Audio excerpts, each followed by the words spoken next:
Yeah, it's all good. Okay, mate. We'll just make sure that we're. Hello. We'll see how we make sure we're live. Yeah, we're live, mate. Of course we are. Are you sure? Probably sure. Good man. Good man. Right, I'm just going to apply something. Let's see if that works. Yeah, had the confirmation. We're live. Welcome, everybody. Great stuff. Great stuff. Yeah, if you just joined us, hello. Do say hello. Hello, even. Do say a little thumbs up and say who's on. Hello! Obviously, hey Miko, Olivia, Gary, David, Sinead. Good to see the regulars on here. Although, wow, there's some crazy numbers coming on. Jishu, Rob, Budge, Ramona. It's yourself. Why are you on here on this Tuesday? I mean, well, I don't know what's happening, Dave. What's happening, mate? I don't know. I think we've got a little announcement to talk about at the end of this one. I think, haven't we? In fact, I'm just checking. No, you can't see. You can't see around me. Yeah, exactly. Yeah. Yeah. Welcome, everyone. Today is primarily around the Everest Base Camp winner announcement. So it's been a mad 3 weeks. We've had thousands of entries, so it's been fantastic to see all the positive energy around it. Because right now, I know there's a lot going on, especially in the UK. But welcome wherever you're watching it from, whether that be the US or Australia, New Zealand. I know we've got people around the world. So yeah, wherever you're watching, welcome. And yeah, it's been a bit nuts, isn't it? I know people are going into lockdowns. Some people are coming out of lockdowns. But whatever happens anyway, the mountains aren't going anywhere. And once this is all done, we can get back to doing what we love, which is getting to the mountains, Dave, isn't it? Exactly. I know. I mean, it's going to be a little bit of a tough time. We've been in lockdown now for a couple of weeks.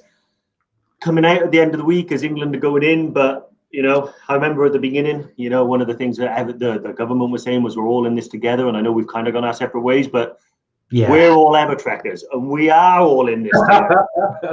Like there's, like you guys, all of the community, everyone. Like if you're hearing my voice right now, then you're part of the community, and we are in this together in the truest sense of the word, not a snazzy title.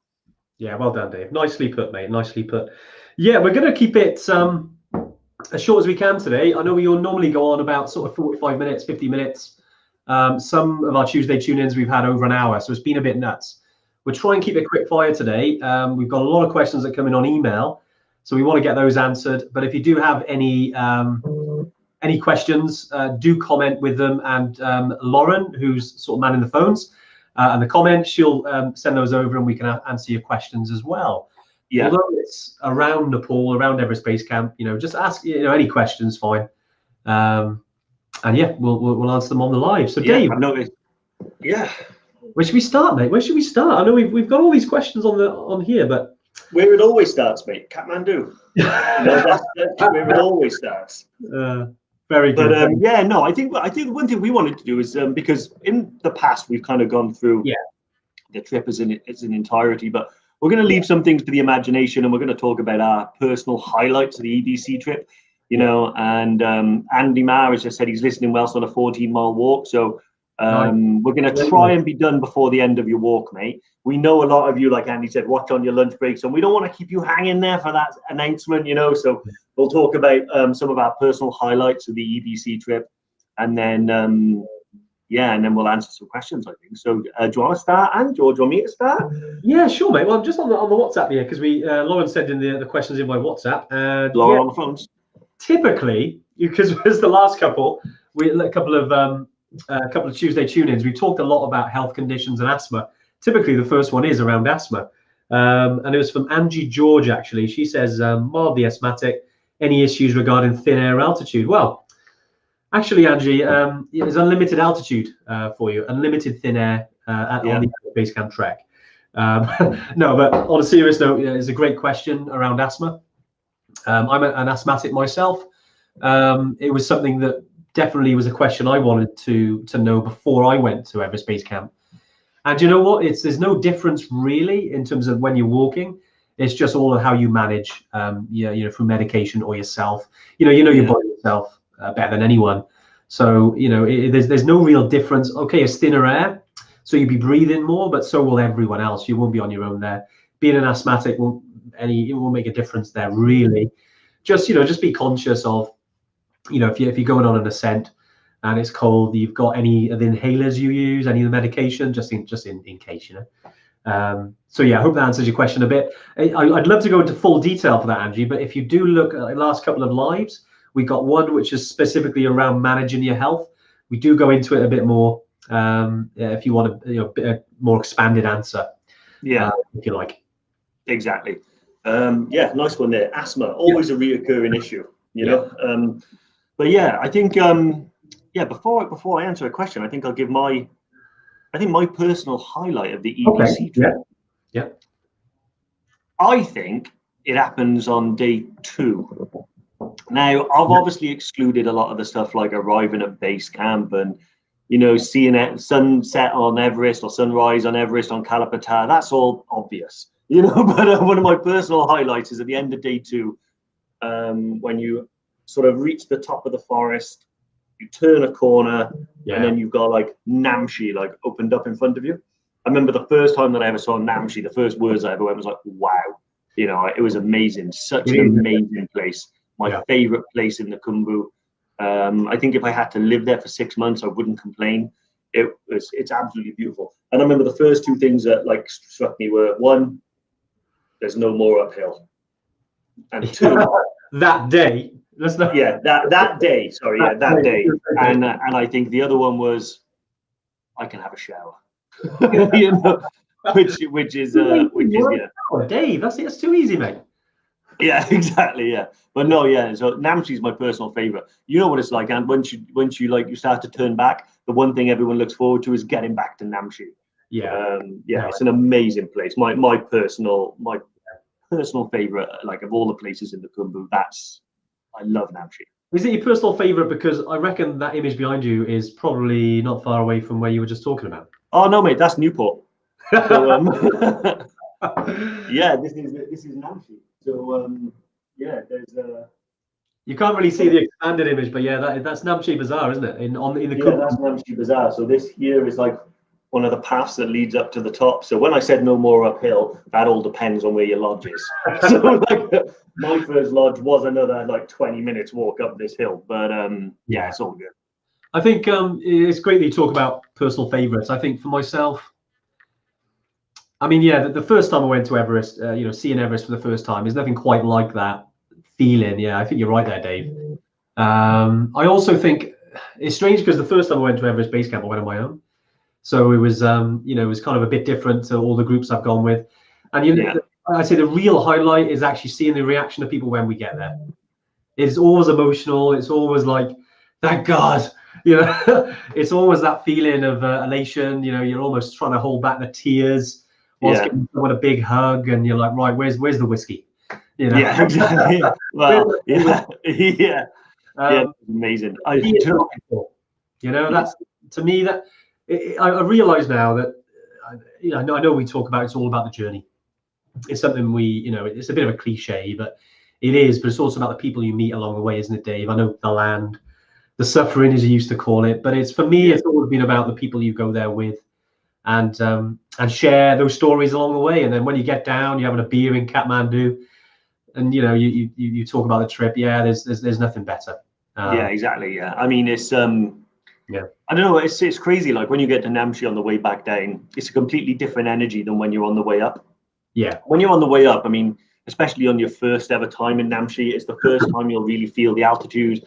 You'll get a little bit out of breath going up steps and things like that. And there's that apprehension on the way up. Everyone's loving Namche, but it's like, oh, what's the altitude doing? Am I okay? On the way back, it's party time.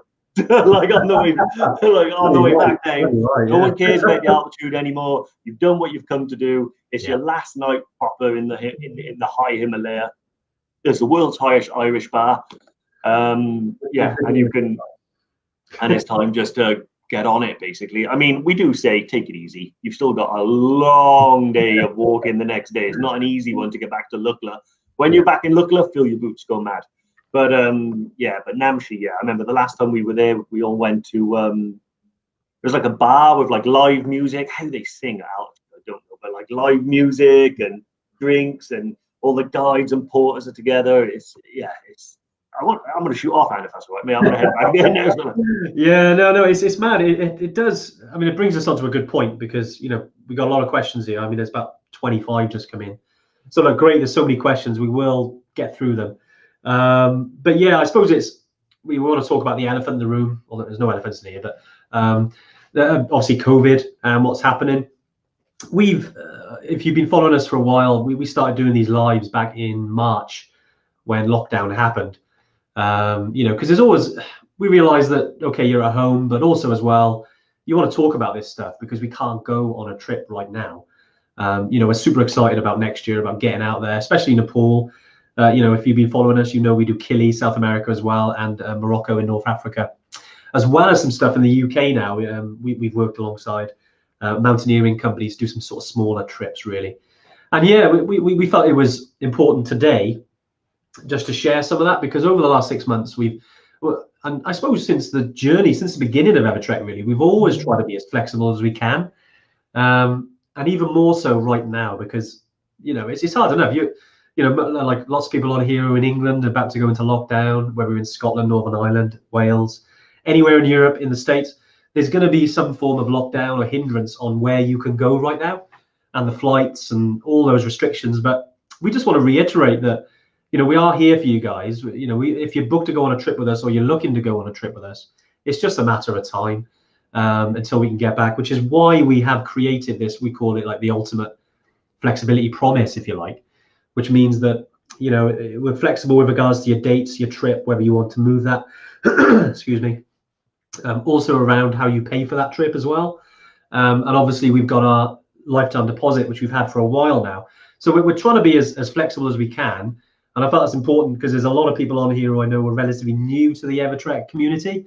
And just to let you know that, if you are thinking about any sort of journey or adventure in the future, just because you are in a lockdown or it's no for now, that's not going to be forever. And, this is why we're here. We want to help you achieve that because, like us, we're gagging to get back to the mountains. Yeah. And, we can't wait to get back. Dave, I know we've had like everyone here, isn't it? We've had trips cancelled. We've had, shit happen, but that, it is the way it is. But next year, I feel, is going to be a big year. Yeah, I think so too. I mean, this is a major thing, with the announcements around COVID. There's a lot of sort of, it is a very testing situation and it's very stressful. I know many of you guys watching. I think there's a huge number watching. I think someone just pointed out 300, and I was like, don't tell me. But it's way more. but honestly, yeah, I think I really did mean that at the beginning. Like, all of you guys are watching this and listening and paying attention because you have a love for the mountains. You want to go to base camp and Kilimanjaro and all of these amazing places, and that really, it humbles us and it makes us feel incredibly positive. And when I said at the beginning that EverTrekkers are all in this together, with that, I really do mean it. We are a community. We're there to support each other and we're there to go on adventures. That's what EverTrekkers do. That's what we do. That's what you do. We go on adventures. We keep our eye on the future and we do amazing things together. And I think that, very proud and privileged to have all of you guys watching and wanting to go on these trips because, it means the world to us. We can't wait to get back out there. Exactly. And it is only a matter of time. We're incredibly healthy. We staying positive. We got our eye on the future, and as soon as it's safe to do so, we will be out there, guaranteed. Bloody right, mate. Bloody right. Right. Well, crack on with some questions. So I did have one question, which was about what's the Guinness like in the Irish bar. And I'll be honest. I think it was canned when I was there, but I tell you what, if Ramona's watching, she might be a better judge of Guinness than I am, because actually, shamefully, I've never been to Ireland. Hey, wow. Like literally, Ramona, I think there's another guy, Martin, and stuff like that. Any recommendations for visiting Ireland and do some trekking and stuff? Email me because it's on my bucket list. But maybe Ramona can tell me what the Guinness was like. Well, it's I've had it there a few times. On the way back down, never on the way up. But yeah, it's not, let's be honest, it's not great, but it tastes fantastic after you've been walking for 10 days. And after you've achieved what you've achieved, then it's the best Guinness in the bloody world. But it's it is in cans, so it's not quite as good as you get in I presume obviously that person might be from Ireland. or Northern Ireland. Yeah, it's not as great as probably what you're used to, but it's good. It tastes good after what you've done. Yeah. Oh, Ramona hates Guinness. Wow, you've been in England too long. Hey, the great bald Yeti's on as well. Hey, John. Yeah. Hey, John. How you doing, mate? How you doing? Right. We've had a few questions, Dave, around training for the hike or for the trip itself. Okay. Yeah. People have asked this, so I think we'll. Do you want to take that one? Yeah.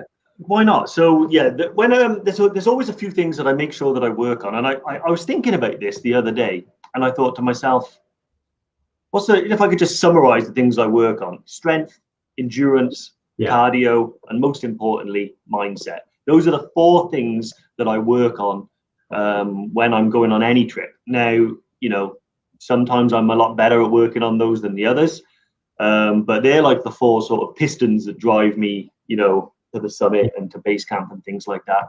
And there's no strict way to train those things, So when we're talking about strength training and stuff like that, I think doing weights and keeping the body strong, helps me, lose a bit of weight, get stronger. I can carry more, So I generally just do like a little weight session at home and things like that. Squats, stairmasters, and also hiking, getting the legs like mountain fit. And then that carries us into endurance as well. So just being like physically tough and having the go in you, because there's nothing worse. You want to be a diesel, not a Formula One car. So like a Formula One car is like super fast out the gate, does what it does and goes back. Well, actually, this is a marathon, not a sprint. So you want to be a good diesel engine, and getting out there in the mountains with a pack on your back, and putting the legs under some stress and putting the body under some stress really does build that endurance. But when you are tired at high altitude and you've got to climb over a glacier rock to get to base camp, it's not the be all or end all. It's just something you've got to do. And then cardio. I do most of my cardio these days on the bike. I am trying to get some running in, but I'm 37 now, which isn't that old really, but my knees are 57. Yeah, but Indiana Jones once said it's not the age, it's the mileage. And my knees are feeling the mileage. So now mainly on the bike I get my cardio in. Yeah. And then mindset is something that you kind of work on every day. You might, and you'll notice that if you neglect your mindset, you can have all of those other things in place. But when things get tough, sometimes you might feel a bit emotional on the mountain because you're tired and hungry, and the altitudes get into you. And the mindset is then what really convinces you to sort of keep on going and tap into those reserves and stuff like that. So hopefully that's kind of concise. But yeah, that's pretty much how I prepare. Nice, Dave. Love it, mate. Love it. It's it is one of those things, and it's one thing I learned very early on was that it is achievable by everyday people. It's certainly, we've realized that now. I mean, we get some of our friends that have been with us, some people we become friends, a lot of shapes and sizes we see on the trek. That doesn't mean you can just turn up and get away with it. You have to take it seriously. I really think that anyone can do it. What's that? Sorry, guys, I'm just laughing at all the grief I'm getting now. 37 must have had a hard paper round. Yes, Paul, I did. This is my point. I wasn't trying to say I was too old. I'm simply saying that the mileage is taking its toll on my knees. The running is out. But you are right, mate. Put paper round. I used to get up at 6 every day.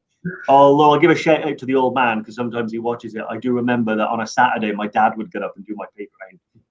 And so I haven't really got an excuse. Brilliant. Some people mentioned, I think it was Steve Parkins I got to hear about staying at Everest Base Camp. I think he said he was actually lucky to stay with an Indian summit team, which sounds wicked, by the way. I got to be honest. We've had customers do it before. It's very on a rare occasion, only because it only happens once a year, which is the spring, when there are summit teams there. I mean, we don't normally do this. It's kind of on a, because we do sometimes run private trips.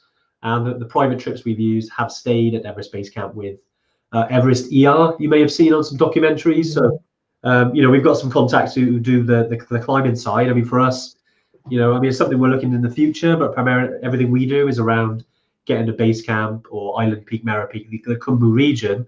We haven't quite touched the summit of Everest yet.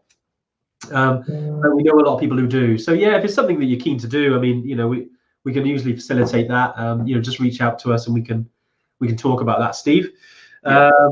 Another Steve, Sam. Actually, Sam's asked. He's going to Mara Peak October 21. He wants us to do a whole live on it. It's a good idea, actually. I know we talked about Island Peak primarily because we get a lot of people who do Island Peak, but he has asked for how is it different to Everest Base Camp. Yeah, it's a similar region, Sam, is in Everest Base Camp. You're in the Everest region, but obviously it's a lot higher. Mera Peak is just over 6,400 meters, so it's about another 1,000 meters higher than Everest Base Camp. So you've got to consider that with regards to Mera Peak. It is a trekking peak. I mean, we say trekking because there's no actual technical climbing involved. Yeah. It's labeled that in Nepal, but it's a 6,400 meter peak. It's not easy, but it's the highest trekking peak in Nepal. So yeah, it's something you've got to consider. Very different, I would say, to the Everest trip, base camp trip, just in terms of the actual what you'd be doing, because there's 2 or 3 days you're on the mountain and you're summiting a peak, whereas the Everest Base Camp trek is more of a journey through the mountains. When you get to Everest Base Camp, it's just a glacier. There's not a peak there. If you climb the Kalapatar, which we do on our trips, which is actually just not far from Everest Base Camp, and you can see the summit of Everest. We normally do it for sunrise, which is absolutely awesome. And that's kind of the closest peak that you'll get really on the Everest Base Camp trek. Anything else different, would you say, about those two? I know Mera Peak, Everest Base Camp trip, Dave? I think, yeah, so Mera Peak's in a just for clarification, it's not in the Everest region of Nepal. So you fly into Lukla, but then you go off to a different region of the Himalayas. So you're in a completely new area, slightly less travel in that area. Mainly it's people summit in Mera. I think, I can see your question that you've asked some specifics. I think we'll do a live, should we, Anne? Do another peak live or something like that. Yeah, we need to. We got a lot of customers for it. Probably couldn't do it justice in one answer. So I think we'll come back and we'll give you a lot more information, boots, clothes, recommendations, crampons, all of that stuff. So we'll do that. But okay. Dave, 37. Did you have your paper round in Chernobyl? That was another one. I love you today, Dave. What was I thinking? I know. I can't help it, man. It is what it is. I see Jerome has asked, how long do we actually get at EBC? Which is an interesting question. Yeah. Because there's not one answer I can give you. It depends really on a few factors. Yeah. I've spent as little as about 45 minutes there. And on my last trip, I spent about 2.5 hours there. So that's your sort of range. The reason is because it all depends on you, the group, and the weather. So you want to be able to get to Everest Base Camp, have as long there as you can, and still get back to Gorakshep before it's getting dark. So if you start off quite late and you move quite slow, which is fine, but it means obviously, you're not going to want to sit there and walk back across the glacier at night. Also, the whole group as well, because on that day particularly, it might stretch out and come back together. So some people might arrive a little bit sooner and be there a bit longer. We do try and keep everyone together, but naturally at that stage, everyone has developed their own pace. And the weather, like the time I spent about 45 minutes there, it was enough because it was like minus 12, 13, something like that. Yeah, it was really cold. And then last October, it was great. I was there in my t-shirt for a little bit of it, it was lovely. But so that's sort of your window there. You wouldn't really spend 2.5 hours is probably rare. 45 minutes is probably a bit rare. More like an hour or so is probably more accurate. Hour and a half. Something like that. Great stuff. Nice one, Dave. Again, loads of questions coming through. This is fantastic. John, no surname on here, but asked how the local people in the Everest area are doing with the problems with COVID-19. Yeah, it's a nice question, John. Thanks for asking. It's not, not going to lie. It's not great out there because of the situation. They've had 2 seasons now where with no one really up there, so they find it tough, but these are very resilient people. There has been a little bit of an outbreak in Namche, actually, just behind Dave there. In that village, there was a few confirmed cases. It's gone quiet over the last several days in terms of the number of cases up there. I think ultimately it's going to be everywhere, isn't it? With regard to COVID, but there's a few teams up there, more so the high-end teams like. I think there's a royal team from Bahrain who are actually up in, I think they're climbing Abu Dablam or something. There's not really anyone there at the moment except these sort of niche teams, if you like. Yeah. But they're not doing great, but they're battlers, and they'll be there when we go there. So it'll be great. Jason asked, what's the average cost to do the trek to base camp and how long does it normally take? So this trip, if you've entered the competition or you've downloaded the Everest Base Camp guide, you'll see that this is our sort of 15-day itinerary. We do a couple of different itineraries to get to Everest Base Camp. This one is the classic route, if you like. We got others that go via Gokyo Valley and the high passes. But this one costs £1,700. And that's everything from when you're in the pool, pretty much, you know, to when you leave. The only thing we don't really get involved in are your international flights.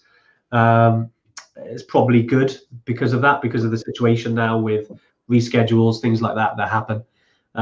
You know, but we can certainly point you in the right direction with regards to your flights. But yeah, that's sort of a rough cost. I mean, you know, there's loads of companies out there. We like to think we're a little bit different. So yeah, there's certainly cheaper ones, there's certainly more expensive ones. Yeah, but obviously if you go to base camp, mate, do reach out to us. Exactly. Eileen has asked a question. I know we touched on it earlier, but it's good just to refresh because I know people have joined us. Is what happens if the trip gets cancelled due to COVID? Just thinking of your flights and stuff like that. So when you actually book a trip with us, we do offer like ultimate flexibility with that. So when you book a trip, you're gonna go on a trip no matter what. You book in your date, and if something happens like COVID or any other sort of mishap that means that you're unable to go, we'll simply reschedule your trip onto another date and you go to Everest Base Camp. And everything you booked and wanted to do is still in place. That being said, I do have some advice for you if you are looking at booking flights. So this information has kind of developed since COVID happened, and we're sort of seeing how the airlines are dealing with things. First thing I would say is travel insurance, get it as soon as you can so it's in place. It gives you that extra layer of protection. Second, if you are booking your flights, go direct with one of the big airlines. So personally, I know myself and Andy use Qatar Airways a lot. And I've heard really good feedback with how they're dealing with the situation with, you know, refunding or rescheduling flights and things like that. I think Qatar, Etihad, Emirates, those people, booking direct with them is certainly a better way to do it. If you go with an agency at this stage, their T's and C's are different. And I have heard that one company is 200 and something days for a refund. But that won't happen, with the big airlines. And then I think the other one, which someone, an EverTrekker actually told me is, you know, I don't have a credit card, but if you use your credit card to book the flights, you've always got the clawback option for that. So that's sort of 3 top tips at the moment for booking flights during COVID. But just to reassure you from an EverTrek standpoint, your trip is safe. Everything, you know, it's going to happen. And if it can't happen on date 1, we'll move it to date 2. And we'll ensure that everything you hoped and dreamed would happen does happen, just at a time when it's safe and easy to do so. Yeah, nice, Dave. Glenn says, hi, Yetis. Has anyone got spare undies? I'm wetting myself with excitement. So yeah, thanks for that, Glenn. I haven't actually, but I think we might do in the office, but I'll see what we can do with that. So yeah, Mark Van Rossum. Yeah. How's it going, Mark? Hey, Mark, you all right, mate? He said, any ideas when the down jackets will be shipped? So yeah, we're working on it at the moment. So we're still collecting orders and stuff like that. Just for anyone that doesn't know, what Mark's referring to is the down jackets that we've had made and are selling in order to support the guys in Nepal. So all the profits from that goes over to the team over there to look after themselves during the COVID times before we can all get back out there. But yeah, I think Lauren on the phones could perhaps post a link for the jackets in the chats and you can have a look. But we will update you as soon as we can. Obviously, we're having them made and things like that. And as soon as we have a dispatch order and things, we'll let you know immediately. Yeah, definitely. With regards to I know there's a few questions coming in as well. And Lauren, who's sort of on the comments here, she is posting some links. So for instance, if you need insurance for Everest Base Camp Trek, there's a really good one she's just posted there. Just because it's got a few different companies that we recommend that we've used personally and EverTrekkers use.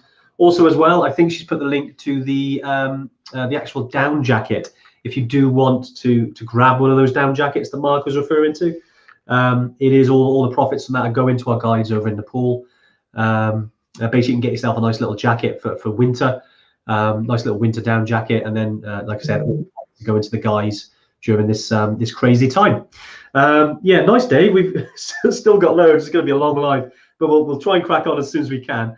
Right, a few here. I'm going to do a few quick ones. Someone's asked, what's the beer like? fantastic. It's called Everest. Make sure you try it. What's been your scariest moment, Dave?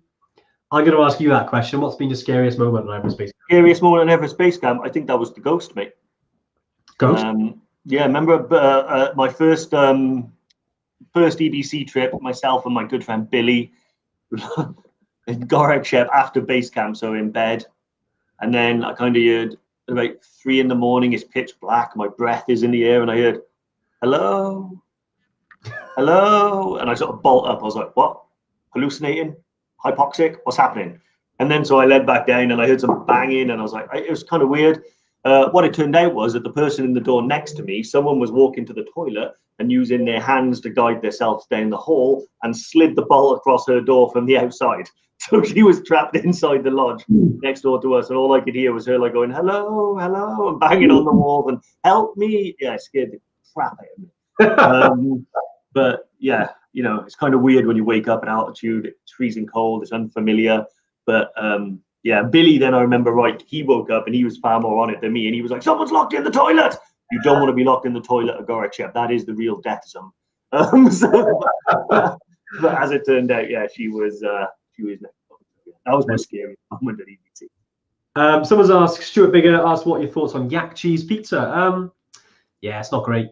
It's okay if you're starving, you could probably get away with it. But I've had lots of pizza at altitude, because when you're at the Everest Base Camp trek, it's very well catered for. You can stick to the local stuff, which is fantastic. We always advise to do a primarily a vegetarian diet when you're up there, just because the meat's not really prepared very well.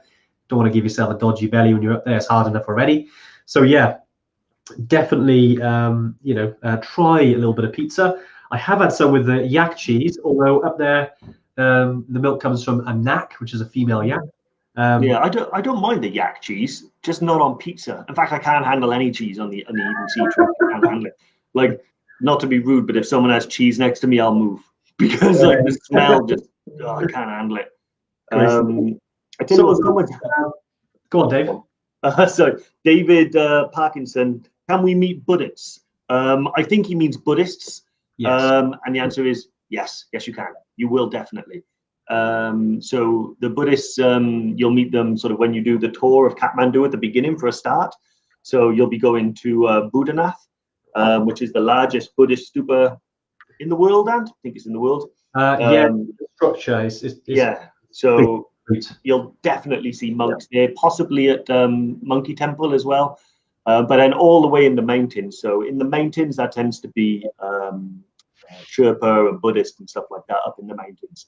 So yeah, you'll learn a lot about that, and you'll get to meet them and talk to them and experience their way of life and stuff like that. All good. Nice, mate. Nice, great question.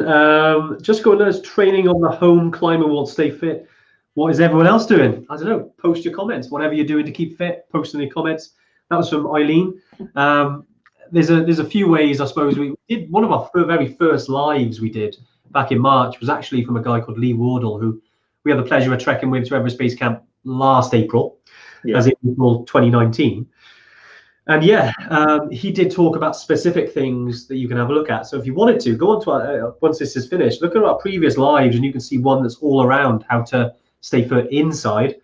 Obviously, with the lockdowns, it's pretty difficult, but even just walking outside, you know, like going to Everest Base Camp, there's nothing technical about it. It's just walking. Okay, the altitude is a challenge. You know, the multiple days is a challenge.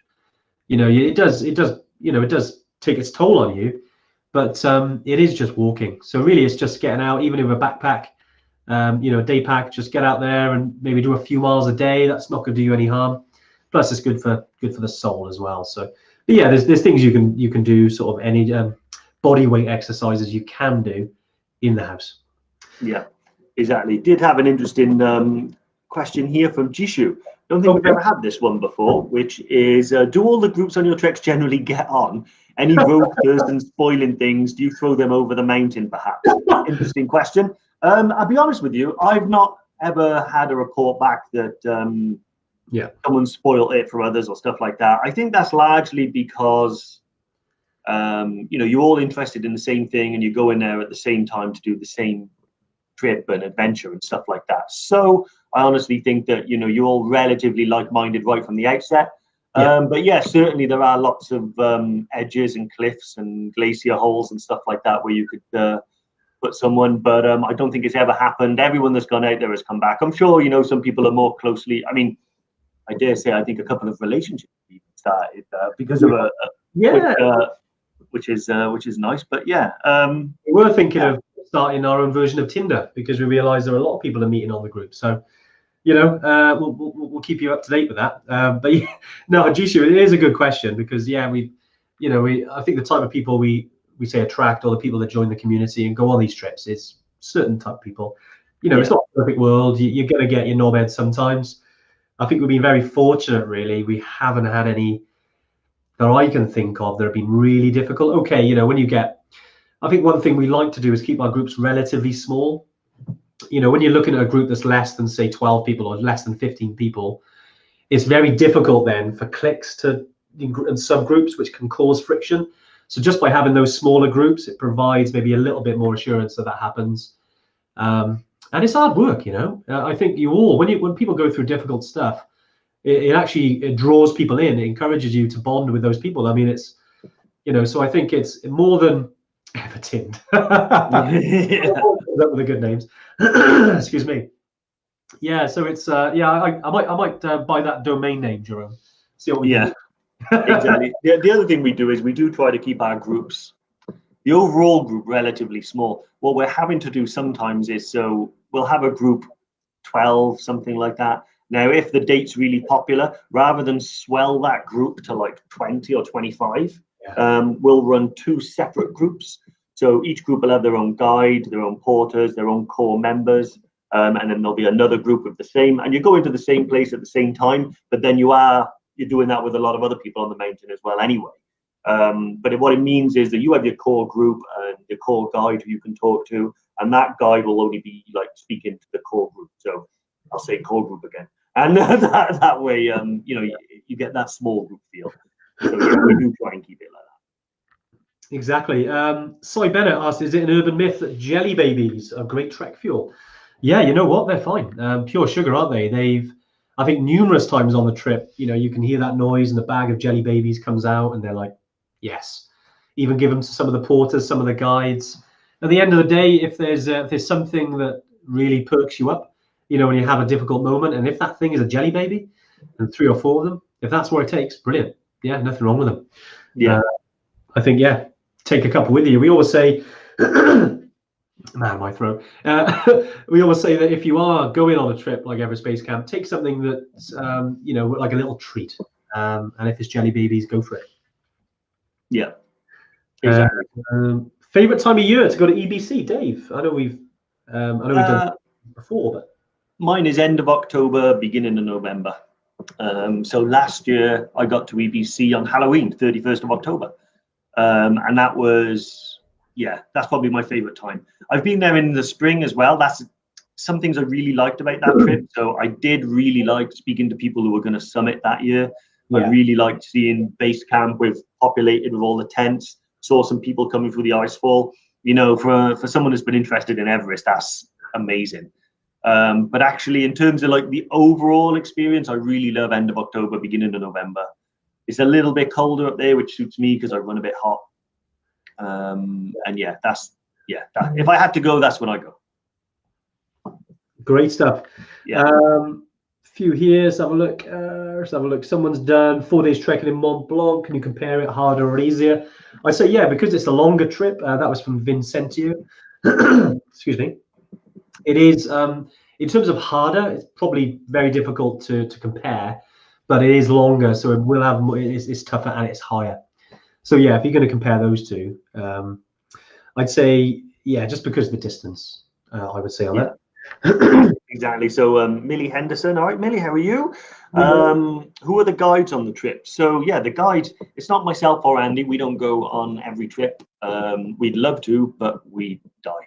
That'd be just because we run so many. So the guides on the trip are all we're a big believer in using the local expertise. So we don't have Western guides, so not myself or Andy or anyone else.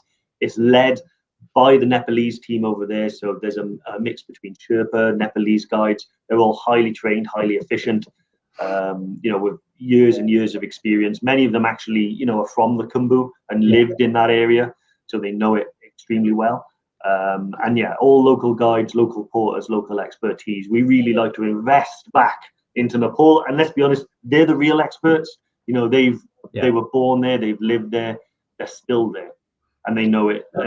You know, they could, anything that we do, they can. I believe that they, you know, have the experience to do better, so that's what we do. Well said, Dave. I think ever since we started the company, which is almost 5 years ago now, it's crazy, 5 years in March.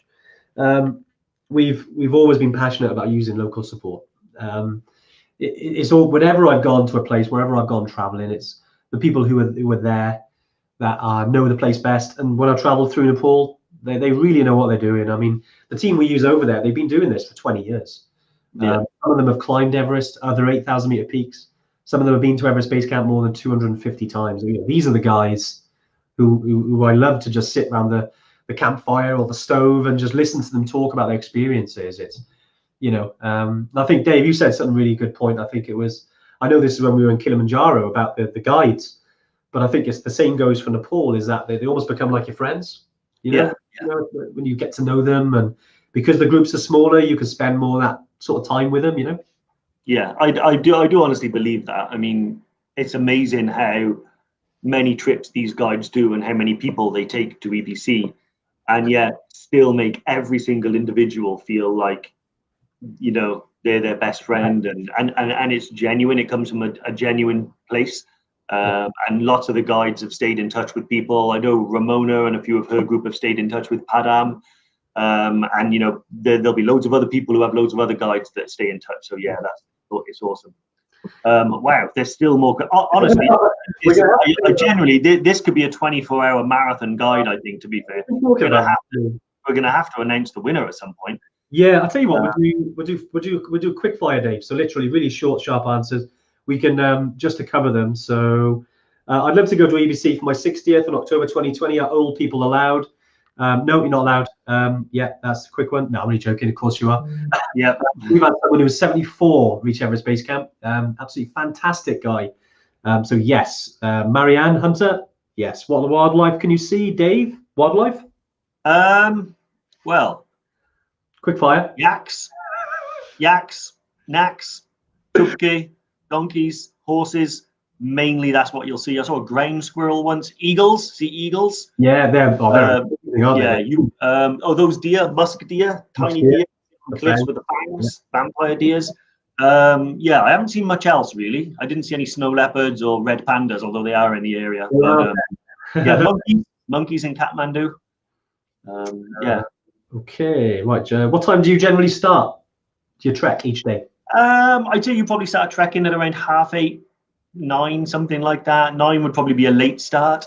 Yeah. So generally speaking, you'll wake up at 6:30, breakfast at 7:30, and then you'll be off and trekking like that.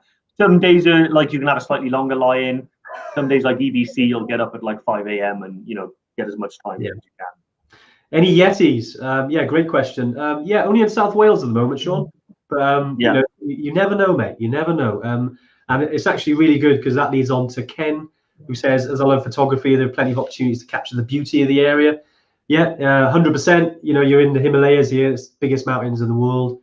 Absolutely fantastic. But yeah, you can also catch those Yetis on camera as well. Yeah, I love my spiders, someone just said there. Mad. I like spiders, but mainly because it's like the enemy of my enemy is my friend, and I hate flies. So yeah, spiders. Yeah, cool. I saw one in Ramachap before we took our flight to Lula, and that was the size of a dinner plate. I actually think it had like a whole like ham hock in its mouth. It was a beast. I'm not prone to exaggerating either. Would you recommend Gokyo first, then EBC, or the other way around? Other way around, because Gokyo is it's EBC basically, but it's longer. And you got the classic route, which takes you to EBC. Gokyo starts on the classic route, goes to Gokyo over a high pass, and then to EBC. So it's a longer trip that reaches a higher altitude. Yeah. So yeah, if you were that in mind that you wanted to do one before the other, EBC first. But there's no rules to this stuff. We know some people that have gone out their first time at altitude, summited Island Peak. Yeah, exactly. You know, so it's all about, you know, what you're physically and mentally prepared to endure, I guess. Some hilarious comments on here. Some of it I can't say because it's swear words. Well, saying that, I do swear every now and again. Let's have a look on, do you bring your own kit, sleeping bags, tent? So on the Everest Base Camp trip, that was from Shirley McLeod. Yeah, we stay in tea houses. You don't need tents. You can bring your own sleeping bag, or you can use one of ours. It's free in Kathmandu. You can have one of those. You also get a free duffel bag when you arrive. Yeah, so you don't need to bring a tent, stuff like that. Keep it nice and light. We always like to do it less than 15 kgs when you're actually on the trek. Do you carry your own kit? No, you don't carry. The porters actually carry your big duffel bag, but you carry your day pack, which you want to make as light as possible. Yeah. Exactly. Minimum age, Dave, do you have a minimum age from Lewis Coleman? Not really. I think it all depends again on the individual. You know, there are, you know, some 12-year-olds that could run circles around me, no doubt, and most other people on the hill. It all, like, to me, we forget it's not so much about fitness and strength and stuff like that. A 12-year-old is more than capable of getting to EBC. It's about mentally them understanding that they're going to a place that's not strictly a holiday, can be a little bit dangerous. There are certain risks and stuff like that. So it's about understanding that, and also whoever goes with them, they're tied at the hip. So wherever the the youngster goes, the adult goes as well. Obviously that goes without saying, but you know, some people don't like. but yeah, that's what Jerome has asked. Are we going to keep doing the Tuesday tune-ins after COVID? Yeah, these are a fixture now, Jerome. Yeah, you know, I'll be doing these when I'm in my 70s. Yeah, yeah, exactly. And what do you think? Should we? Oh, right. I think should we drum roll? We should definitely drum roll. And look, whoever's the winner, we will reach out to you. We will drop you a little email, probably drop you a little message just to sort of liaise and you know, work out when you go in, because obviously hopefully it's next year. But you know, you can go. We got dates up until the end of 2023. We do have runner-up prizes as well, so definitely check your emails if you've entered the competition. Might be something a little bit for you. But yeah, it's going to be amazing. I mean, don't forget, whoever wins now, you get to bring someone with you. So obviously think about who you're going to bring. Are you angling for a free trip, band? I get it free anyway. Yeah. Yeah, but I hope anything, just before we do, any questions we haven't answered, drop us a line. We will actually go through the comments, try and get back to everyone, because I realize these questions need to be answered. But we haven't got forever, so yeah, we will announce the winner. And yeah, Dave, you can do the honors today. Good luck. Hang on a minute, because I've got this whiteboard that I've got is a beast. The winner is. There we go. That name is Martin McCollum, I believe. You are going to EBC. Martin, are you on the live? Make yourself heard, Martin. Yeah. Dave, you okay? That is quite a big whiteboard. But anyway, Martin, congratulations, mate. Can't wait to have you with us. It's certainly, we speak. Well done, Dave. It's certainly a life-changing trip, mate, and you're going to have an amazing time. So yeah, well done. I just want to point out there's quite a lot of metal on that as well. That's not your average whiteboard. No, congratulations, Martin. Earthquake. And you are shitting me. Holy shit. Okay, yeah, that's what I'll beat that up. Okay.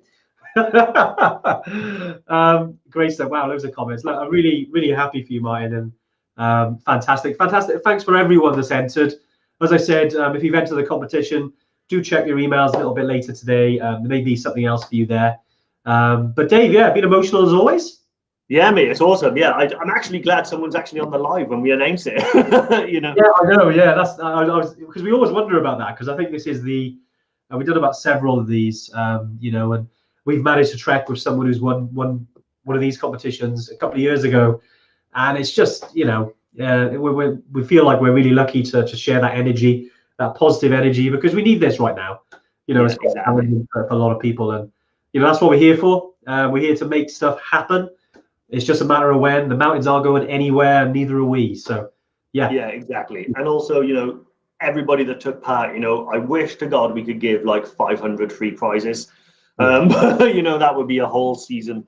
And but yeah, I mean, just doing this for Martin and whoever Martin's going to be taking is, you know, honestly, Yeah. you know, and this is no word of a lie. When it's time, we you know, select the winner at random, and what Andy always says to me before is like, let's not pick a winner. He says, right, Dave, let's change someone's life. You know, he says that to me when we pick the winner, you know, and we generally do believe it. And yeah, awesome, well done. Honestly, Martin, it's gonna be amazing, and everyone else, you know, there's a few Chris Seagar's on here as well. Chris, we can't wait to get a base camp with you, mate. Oh yeah, Chris. Yeah, Chris is a previous winner as well. Yeah, that's awesome. Yeah, it's absolutely fantastic. But right, we're gonna turn off now. But thanks for joining in. Great to see so many people on here. We are here every Tuesday, so we'll be back next week for another Tuesday tune in. Probably about someone different. I've always liked people called Martin. I know. I've seen it, Martin. You were going to be inundated with Facebook messages now, but yeah, but Matt, we'll be in touch with you, and we'll get you booked onto a trip and everything like that. Yeah. Again, like Andy said, thanks so much for everyone. And what do you reckon, Andy? Next Tuesday? Yeah, I think I'll see you next Tuesday, Dave. Yeah. Same Yeti time, same Yeti channel, right? Very good, very good. See you guys, and all the best, and stay safe during lockdown. Yeah, see you guys.